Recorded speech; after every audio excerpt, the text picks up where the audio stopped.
Ikatlong araw na ngayon ng overseas absentee voting para sa mga Pinoy abroad na nagsimula noong Sabado sa iba't ibang bansa. Narito ang report.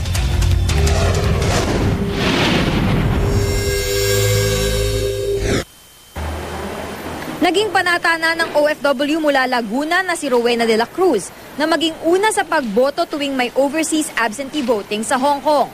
At sa pagsisimula ng botohan noong Sabado, si Rowena ulit ang buena manong botante sa ikatlong pagkakataon. Isa lang si Rowena sa mahigit 100,000 rehistradong botante sa Hong Kong. Umaasa si COMELEC Chairman Sixto Brillantes na marami ang boboto ngayong eleksyon. Pero binatikos ng ilang leader ng mga OFW ang ilang pagbabago sa sistema ng overseas absentee voting. Tulad ng kawalan ng indelible ink at pagbabawas ng mga PICOS machine. Aminado si Brillantes na kakulangan sa budget ang dahilan ng mga pagbabago sa sistema. Sa Qatar, mano-mano ang overseas absentee voting. Pero ikinatuwa ng mga botante ang mas maayos at mabilis na sistema.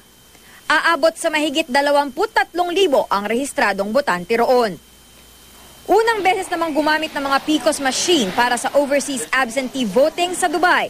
6 na PICOS ang ginagamit pero may reserbang 2 pa sakaling magkaaberya. Aabot sa mahigit 55,000 ang rehistradong botante roon. Sa Japan, sa pamamagitan ng post office mail ang overseas absentee voting. Marami ang first time na bumoto sa pamamagitan ng mail, kaya nagsagawa ng education drive ang isang grupo ng mga Pilipino roon. Ang lahat ng mga balotang ihuhulog sa post office, didiretso sa ballot boxes sa Philippine Embassy sa Tokyo.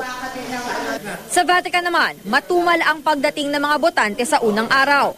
Sa tala ng Philippine Embassy, mahigit 600 religious people mula sa Vatican ang inaasahang boboto.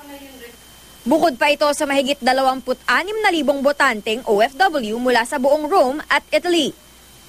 Magtatagal hanggang May 13 ang overseas absentee voting, ang mismong araw naman ng eleksyon sa Pilipinas. Para sa Unang Balita, Athena Imperial reporting.